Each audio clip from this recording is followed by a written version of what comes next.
Welcome to Xylos. The Federation calls it a Class 5 Gaia world, a jewel of biodiversity. We call it the Green Hell.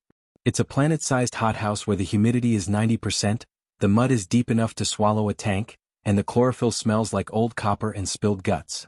Everything here evolved to eat everything else. The plants have teeth, the insects carry neurotoxins potent enough to drop an elephant, and the shadows bite. But the worst thing in the jungle isn't the thing with the biggest claws.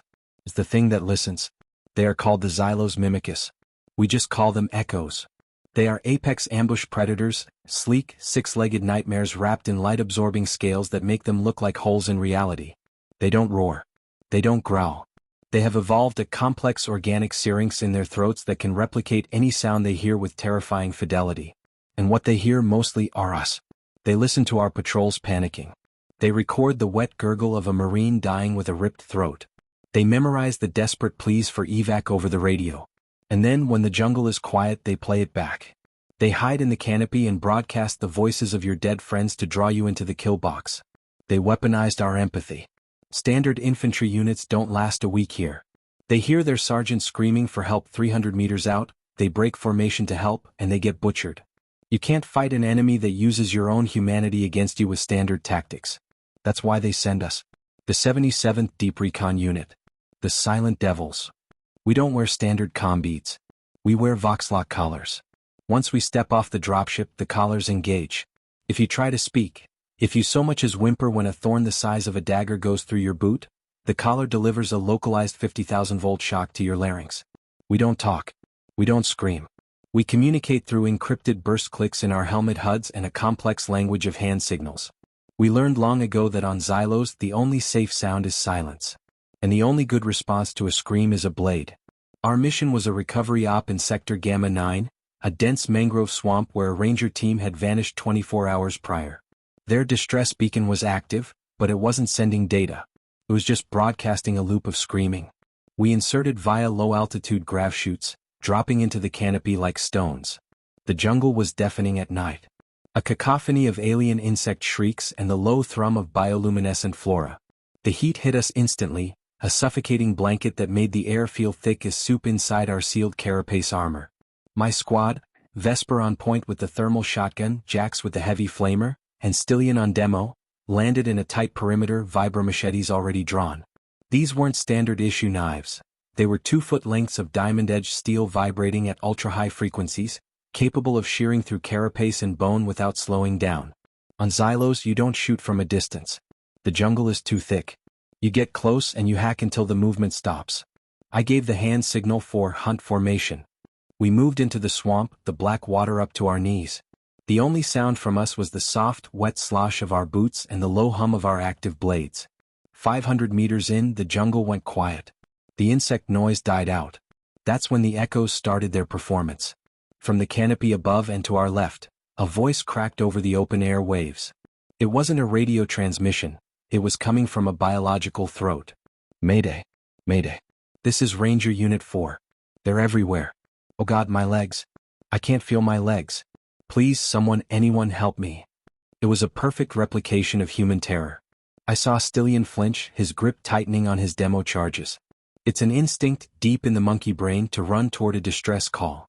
I tapped my helmet, signaling, false audio. Maintain discipline. The echoes were testing us, trying to get a reaction. Another voice joined in from the right, a woman's voice, sobbing uncontrollably. Don't leave me here. It's dark, please, Captain, don't leave me. We kept moving, ignoring the ghosts in the trees. We were silent wraiths, pushing deeper into their territory. The echoes didn't like that. Their game wasn't working. The voices changed tone, shifting from pleading to angry, guttural screams, a chaotic mix of human language and alien clicking. They were getting frustrated. They were getting ready to spring the trap. Ambush imminent. Front left quadrant. Prepare for close contact. I clicked over the burst comm. The attack didn't begin with a roar. It began with the sound of wet leaves tearing as 3 echoes dropped from the canopy directly onto Vesper's position. They were blurs of obsidian muscle and teeth, moving faster than anything biological should. The silence broke. Not with screams, but with the deafening roar of Vesper's thermal shotgun. Toem toem toem.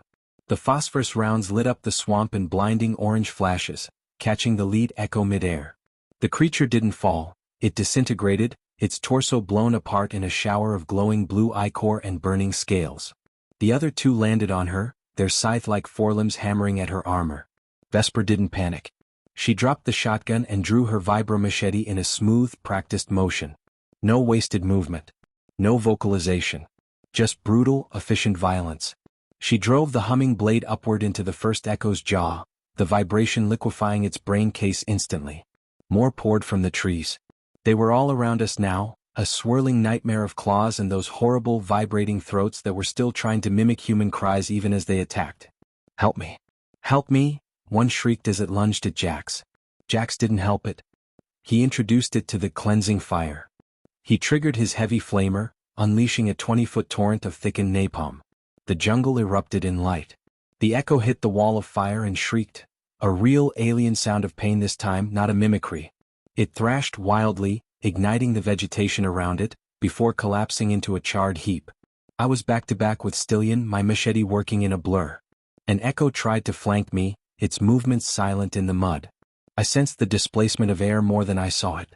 I spun, ducking under a sweeping claw that would have taken my head off, and brought my blade around in a horizontal arc. The vibro edge caught the creature at the waist. There was zero resistance.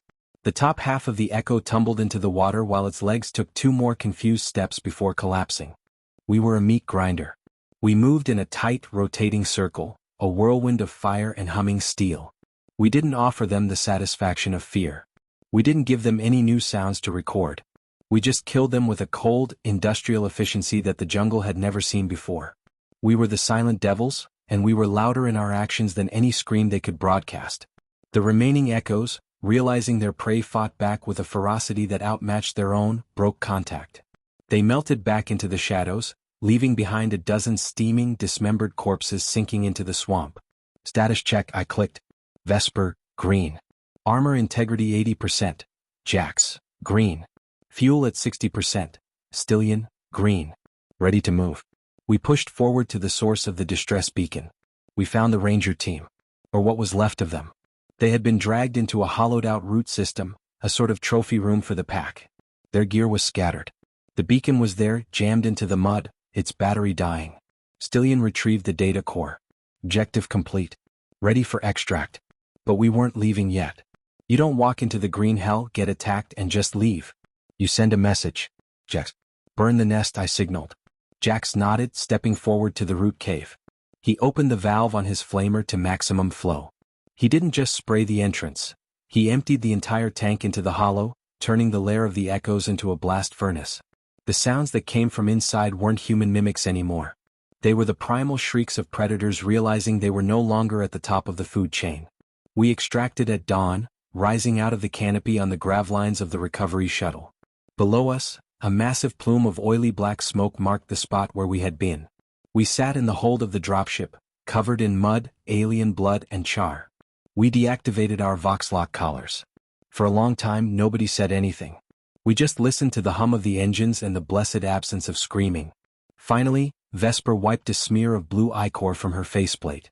"Did you hear the one that sounded like the kid from the last drop?" she asked, her voice hoarse. "Yeah," I said, staring at the vibrating edge of my machete now still. "I heard him."